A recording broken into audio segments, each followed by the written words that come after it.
मुलांनो, वेलकम. संगीता भालसिंग या माझ्या यूट्यूब चॅनलवर तुम्हा सर्वांचे खूप खूप स्वागत. इतिहास इयत्ता 12वी हा विषय आपण अभ्यासाला घेतलेला आहे आणि प्रकरण क्रमांक 11 आपण अभ्यासत आहोत. प्रकरणाचं नाव आहे बदलता भारत भाग 1. यामध्ये 9 उपघटक आहेत आणि आज आपण यातील उपघटक अभ्यासणार आहोत. 8वा, माहितीचा अधिकार अधिनियम 2005. चला तर पाहूया आपण माहितीचा अधिकार अधिनियम 2005. माहितीचा अधिकार अधिनियम 2005. माहितीचा कायदा हा जगात सर्वप्रथम स्वीडन या देशाने 1776 मध्ये लागू केला. हे लक्षात ठेवा, वस्तुनिष्ठ प्रश्न, की स्वीडन या देशाने हा कायदा प्रथम केलेला आहे 1776 मध्ये. तो कायदा काय आहे ते पुढे आता आपण अभ्यासणारच आहोत.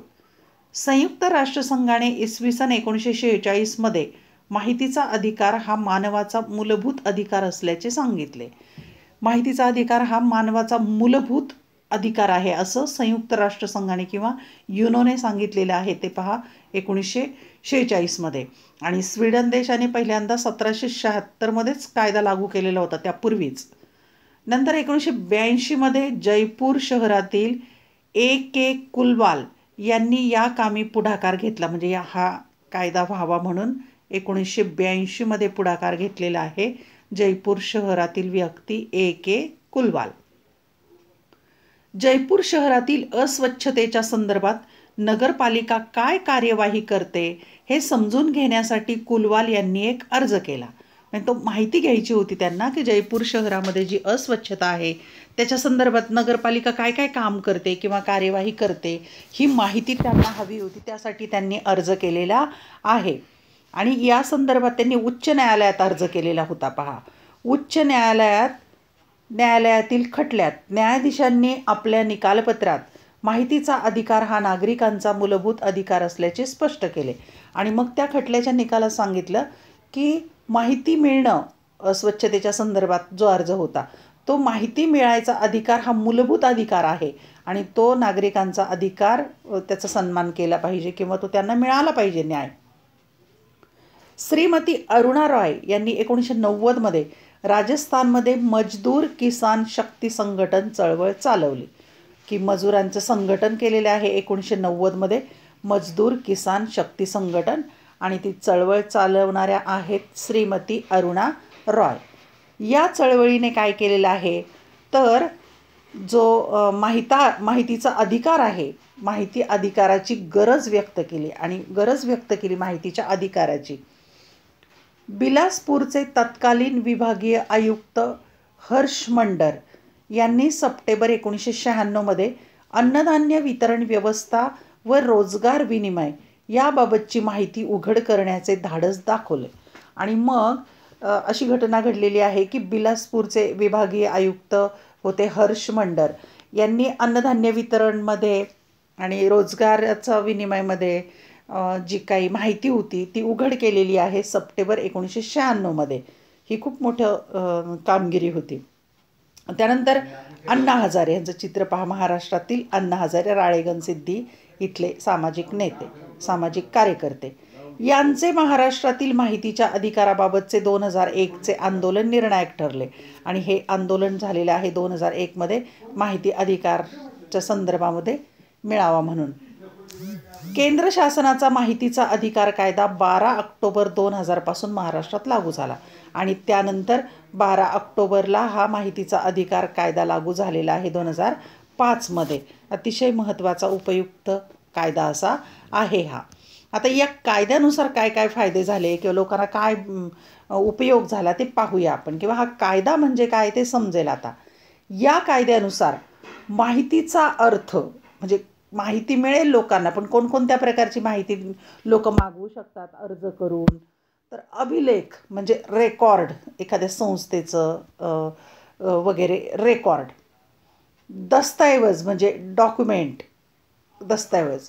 नंतर ज्ञापने म्हणजे मेमो, कामगारांनी केलेल्या चुकीबद्दल दिलेला मेमो असतो तो मेमो, त्याला ज्ञापने मराठी शब्द आहे.